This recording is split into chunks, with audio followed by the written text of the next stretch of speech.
Good morning प्यारे विद्यार्थियों। आज हम बीकॉम पार्ट थर्ड में जो अपना सेकंड पार्ट है, जो मुद्रा के रूप में अपन ने पहले पढ़ा था कि भारत में बैंकिंग जो व्यवस्था है वो किस प्रकार से है।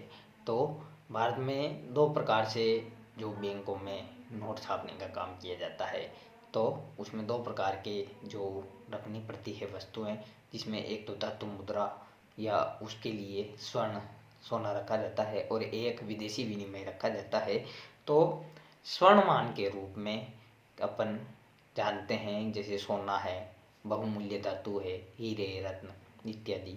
तो स्वर्ण मान के रूप के जो प्रकार होते हैं, जैसे सोने के रूप में भी अगर नकदी मात्रा में चले जाए तो क्या हो सकता है, उसका क्या भविष्य है। तो स्वर्ण मान के रूप में मुद्रा किस प्रकार से होती है।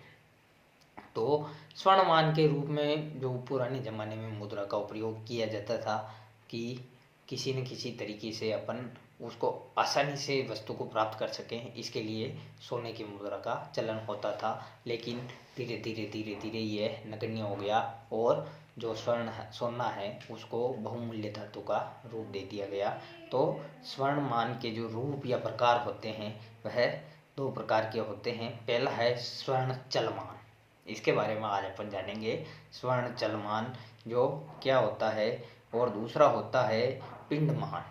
तो स्वर्ण का जो एक तो चलमान, एक पिंडमान, एक विनिमय मान जो अपन एक्सचेंज करने का होता है, या स्वर्ण पाट जो बड़ी बड़ी जो धातुओं के रूप में इसको गला के या पिंड के रूप में बनाया जाता है। और एक है स्वर्ण समताप तामान, स्वर्ण समतामान, यानी कि उस सोने का मूल्य एक जैसा रहे, बार बार बदले नहीं। और एक होता है स्वर्ण कोष निधि। तो इस प्रकार से जो स्वर्ण के प्रकार है वह अलग अलग हो सकते हैं, लेकिन अपन आज स्वर्ण का जो चलमान होता है, कैसे ये चलन में होता है, उसके बारे में अध्ययन करते हैं। तो सबसे पहले तो है प्रचलन में स्वर्ण मुद्रा होनी चाहिए। चलमान का मतलब ही है कि किसी भी राष्ट्र में जो चलने लायक मुद्रा होती है उसको व्यक्ति विनिमय के रूप में काम में लेते हैं, तो वह स्वर्ण के रूप में होना चाहिए। यह विधान द्वारा निर्धारित कर दिया जाना चाहिए कि उसमें सोने की कितनी शुद्धता और कितनी मात्रा है, उसके अकॉर्डिंग वस्तु का विनिमय होता है। स्वतंत्र टंकण, टंकण का मतलब है जो सरकार द्वारा उसको मुद्रित किया जाता है या बनाया जाता है और उस पर जो छापा जाता है वह सरकार द्वारा निःशुल्क किया जाता है और उसके बदले में लोगों से शुद्ध सोना प्राप्त किया जाता है। तो उस सोने के बदले में उनको मुद्रा के रूप में स्वर्ण दे दिया जाता है, जो टकसाल में ही ये काम होता है। कि आज अपन देखते हैं रुपए और जो पैसे है, सिक्के है, ये टकसाल में ही बनाए जाते हैं। उसी प्रकार से स्वर्णमान मुद्रा को भी पहले टकसाल में ही बनाया जाता था।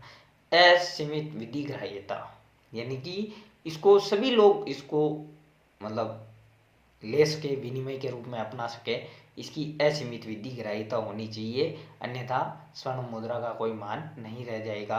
जैसे आज की तारीख में जो करेंसी है रुपयों के रूप में, उसको सभी व्यक्ति स्वीकार करते थे, चाहे वह राजस्थान का हो, चाहे वह आंध्र प्रदेश का हो, चाहे वह यानी कि भारत के कोई सा भी राज्य है या भारत के केंद्र शासित प्रदेश हैं, सभी जगह इसको स्वीकार कर लिया जाता है और अन्य राष्ट्रों में भी इसको स्वीकार किया जाता है।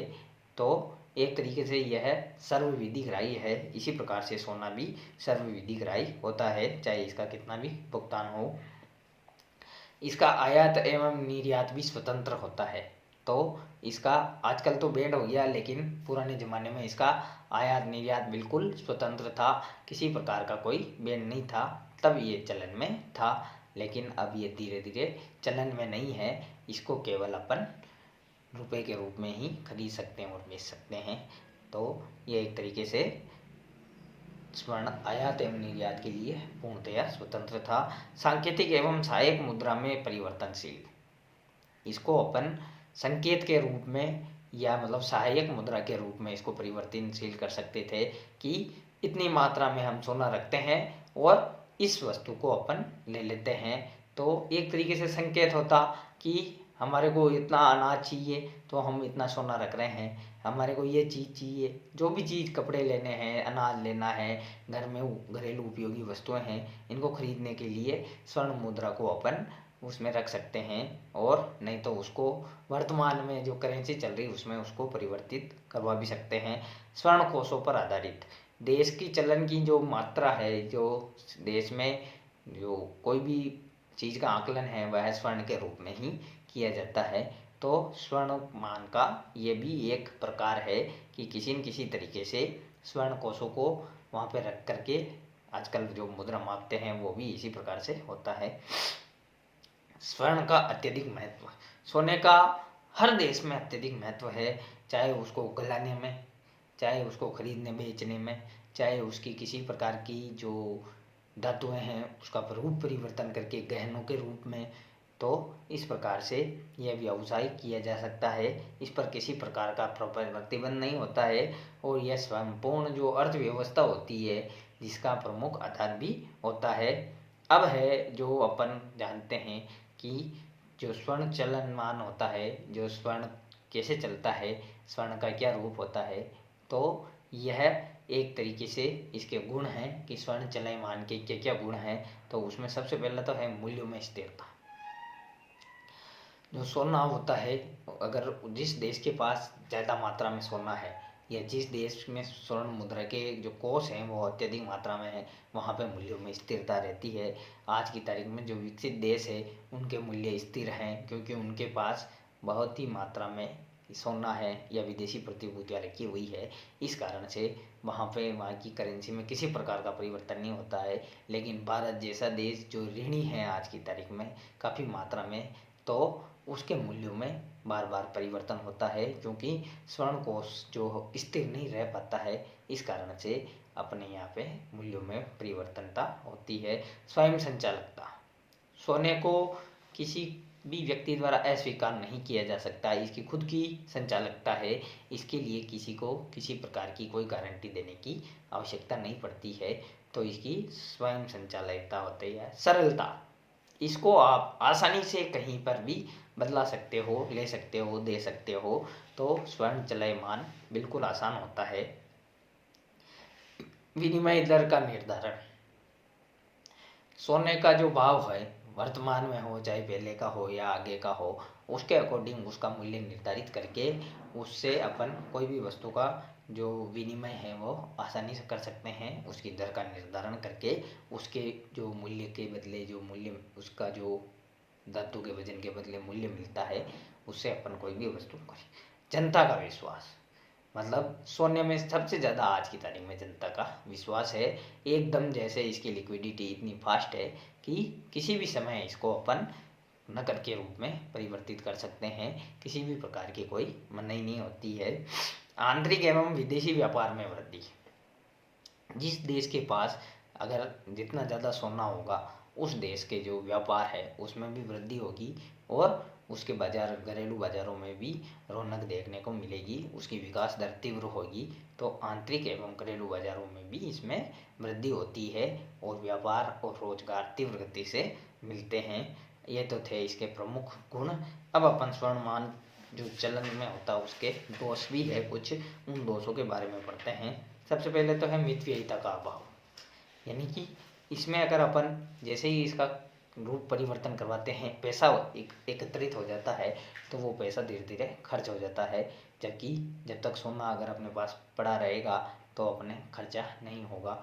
या एक एफडी अगर अपन पैसों की करवा देते हैं तो वह एक निश्चित समय के बाद ही मिलती है, तो इससे मितव्ययिता बढ़ती है। लेकिन अगर आप सोने को एक बार परिवर्तित करवा देते हो तो मितव्ययिता का अभाव हो जाता है। अच्छे समय का ही साथी है, जैसे आपने सोना किसी समय 20,000 रुपये में ख़रीदा है, 20,000 रुपये प्रति 10 ग्राम के रूप में, और अगर वह 25,000 हो तो वह अच्छा समय का साथी है। अगर उसकी मूल्य 15,000 हो जाता है तो वह अपन यही सोचते हैं कि यह इससे अपने को नुकसान उठाना पड़ा, समय का साथी नहीं है। कीमतों में स्थिरता नहीं होती है, ये भी एक बड़ा कारण है कि इसकी कीमतें बदलती रहती है, जिस कारण से लाभ और हानि उठानी पड़ सकती है।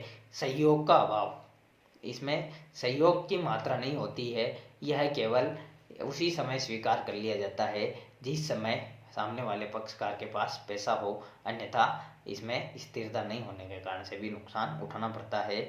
और इसके अलावा इसके और भी कोई जो दोष है वो लोचता का अभाव है, आधुनिक युग में असंभव एवं अनावश्यक है, इसको नहीं माना जा सकता है। और अगर चलन में इसको रखा जाता है तो इसकी घिसई होती, जिसके कारण से भी नुकसान उठाना पड़ सकता है।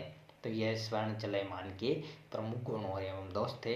अगले जो स्वर्ण पटमान है उसके बारे में अपन नेक्स्ट टॉपिक के साथ पुनः पढ़ेंगे।